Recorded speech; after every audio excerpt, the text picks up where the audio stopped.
to kind of define that era for me in Leeds. So, yeah, I mean, it makes total sense. I think as well, they're the two one-club men, aren't they? Yes. That out of that era. So Sinfield started a bit earlier, didn't he, than Borough? But Borough played on a few years longer and won that other challenge. That other grand final, didn't he? And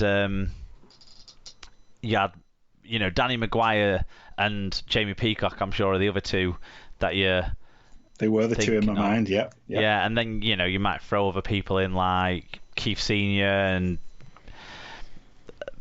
That's maybe Kylie Luluai, Ryan Hall, but Brent Webb, he was good at forward passes, weren't he? He was so good at forward passes.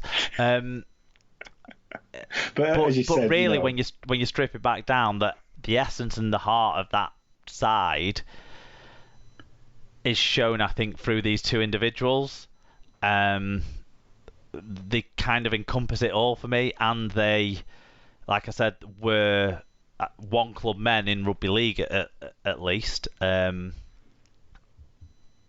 and I'm not saying leaving a club tarnishes your legacy with that club at all, but it does kind of amplify their role as representing that generation.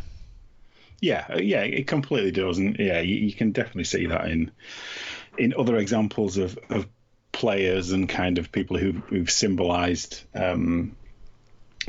their kind of their team or their sport even. So you can't argue with those two as people to pick. Let's just hope it's more of a rugby league statue at Wembley rather than a Kieran Cunningham in St Helens type situation. Well, this is why Sinfield wanted to leave, wasn't it? So that he, then this could be announced. Yeah. No, but good luck to the people fundraising for that, and I'm sure it'll be, a fitting tribute to, like I say, those two Leeds legends and that whole era of Leeds Rugby League. Yeah.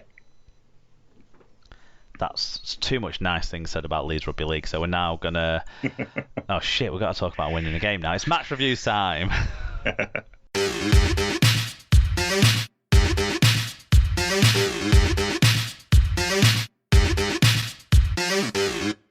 Right, so we didn't say who was going to do it first. Well, we're going now. We're not gonna edit this. Right, so the aforementioned Rob Burrow was on hand, wasn't he, for the first game that we're going to talk about from last week's matches. Alan, as he returned to Headingley for the first time since his testimonial game there at the end of January last year. God, can you believe that? That's so long ago now. It lives so strong in the memory still. Yeah, that was it feels like a million years ago and yesterday at exactly the same time. But yes, it was at least Leeds, managed to win the match to commemorate his appearance. It was Leeds 18, Huddersfield 12. 10-4 to Leeds at half-time. There were 11,110 people there, and Hollywood Ben Thaler was the match referee. Incomplete team stats, presumably because one of the players isn't recognised. Just looking down the team sheet at Bodine Thompson. They don't like him, do they? Even though he's been there all year. For the winning Leeds team, Morgan Gannon had 6 tackle busts and 164 metres. King Vuniyayawa was with 153 metres. Tom Briscoe with 111 metres, and Ashley Hanley with a try and 111 metres also. For Huddersfield, Nathan Peets had 54 tackles. Joe Greenwood had 49 tackles. Jake Wardle 109 metres, and Ash Golding 100 metres. We don't have any fan views on this one. That's the first thing we should say. So of the 11,110 of you, where are all those fan views?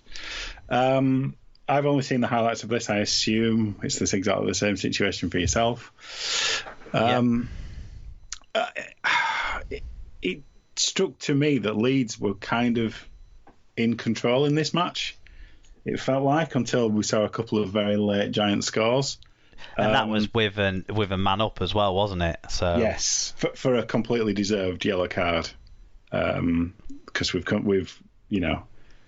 seen Zany Winehouse, weren't it again? Yeah, kind of, and we've seen that punished in exactly the same way all year. So we moan about inconsistency, but yeah, that was consistent. It's been a yellow card all year, a late hit on the defenceless player. So I suppose the one thing to sort of wonder is what the match review panel said about it, because they haven't handed out any sort of disciplinary off the back of it. So I'm gonna get that up. They said it was Zan Tetevano, not Zane Tetevano. Maybe that's why they got it wrong. Said the player is in motion of making a tackle. Opponent has only just released the ball and player is committed to the tackle. So they're saying that it was a late hit, but it wasn't so late that it should lead to a ban. Yeah, i.e. 10 minutes is enough. Which to be fair, obviously I've only seen it once in highlights, but yeah, I mean it wasn't the most glaring one I've seen all year, so that seemed fair enough. But yeah, I mean, I don't know. I mean, obviously it's hard to say from the highlights. The one thing I particularly enjoyed from the highlights was the comedy of Evers for Myler's try. It seemed like everybody wanted the ball, but nobody wanted it, and he just managed to dive on it. It wasn't that much different for one of the for the Owen Trout try as well at the end of the game. I think it was the last try. Well, was it the Sam Wood try? One of the late Huddersfield tries was again another bit of kick in, and then the final bounce just evaded Luke Briscoe, and the Huddersfield player got there, and it was in the same corner as well of the pitch, so it seemed like there was some sort of problems with defenders in that corner in this game. But yeah, no, I mean I really don't have much to say about this game, I'm afraid, because I've seen 3 minutes of it, so I have nothing else to say. Yeah, I mean, best try was probably the first try, the Ash Hanley try. Callum McLennan made a very easy looking break, but he looked, the way he kind of did the tag rugby sort of twist as he went through the line, but then got back up to pace really quickly, and Hanley just about finished. I'm not sure on Hanley's injury situation, because when I was following along bits on Twitter, it seemed like he picked up an injury and he missed the later end of the second half, but he's been named in the squad for the game against Wigan, so see how that pulls up. And the other thing from the highlights, Al, is how on earth was Will Price's try given when he knocked it on and then picked it up? Oh, I forget that one. Yeah, it seems to be that he got shifted to the fullback position at some point in this game, which is where he's come through the ranks. So it's where maybe he expects to end up playing. So it's good to see his continued development. But if we're going to talk about a young player from this game, it's probably Morgan Gannon, isn't it? Them stats you read out. He played 80 minutes. We talked about him because of his brother in the news, but Morgan Gannon's becoming kind of a necessary part of that side, and hard to see him losing his spot, other than the fact that you can't keep playing the kid. Yeah, I mean it's a promising start. That's for certain. So yeah, it's as you say, it's kind of this time of year is, like it or not, it's an opportunity for these kind of younger players and kind of fringe players, isn't it? So yep. He's obviously seizing his opportunity.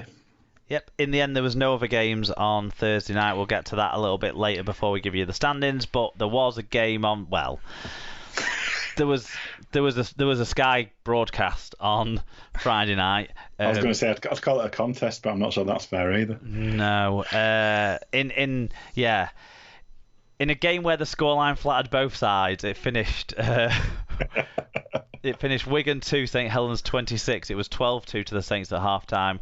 A healthy 16,319 were enticed out to the derby, where Chris Kendall was the busiest man potentially on the pitch. In terms of the stats, St Helens had 255 more metres, made at 0.5 metres per carry better average gain. Crucially for them, they created 4 breaks to none created by Wigan, mostly because the one they did create got pulled back for a forward pass that wasn't forward, and then Saints managed to get one from a forward pass that was fucking forward, that wasn't pulled back, and had better discipline with and without the ball. Of course, St Helens did. 3 fewer errors made and 5 fewer penalties conceded, far more significant than the 2 errant forward pass decisions.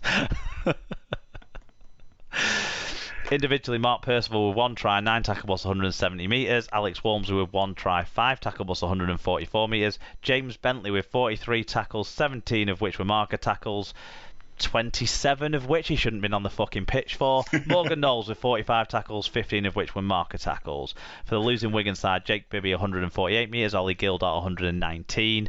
Kai Pearce-Paul 45 tackles, and Joe Shorrocks 42 tackles, 12 of which were marker tackles.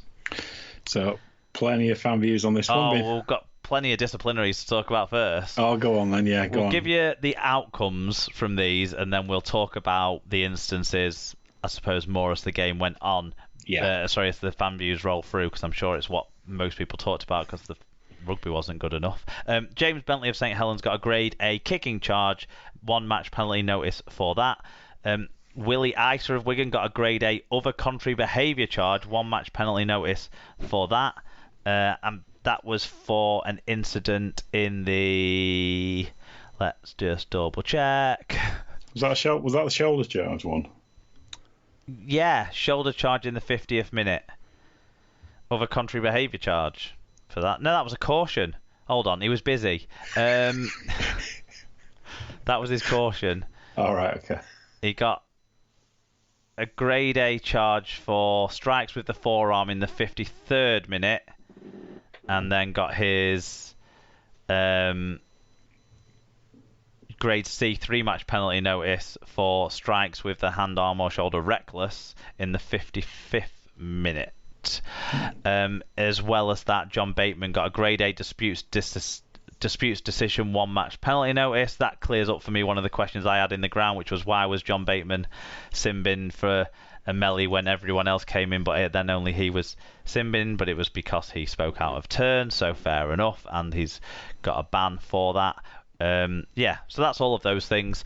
One thing that I'm baffled by not being included on that list of charges, and in fact wasn't looked at by the match review panel at all, was James Bentley striking on Liam Marshall in the first few seconds of the game that led to a head injury assessment. That was a punch on the floor.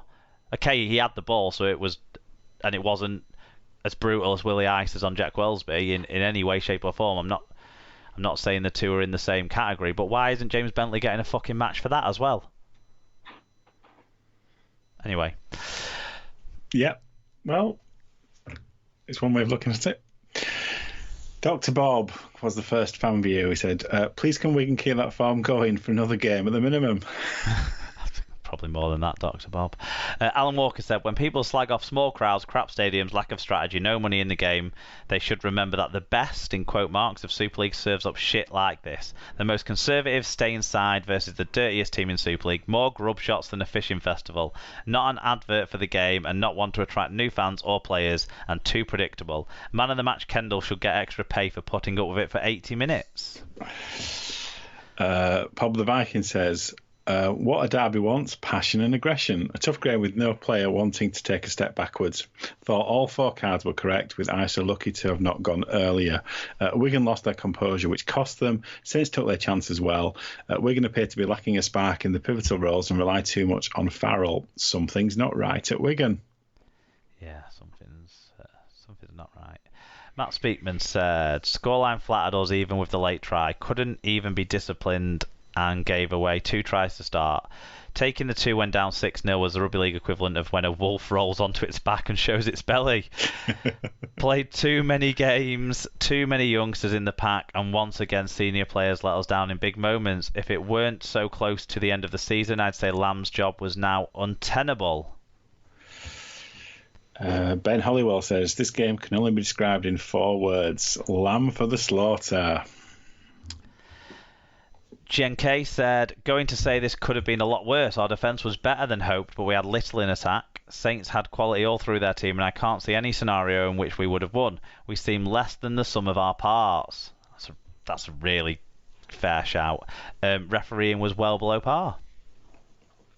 EFC 78JU says the team of Shithouseris and Helens, see how this varies, strikes again with a win in the derby against Wigan. The pie-eating Warriors who only got a penalty. The Saints got try conversions and they missed their penalty. Thank God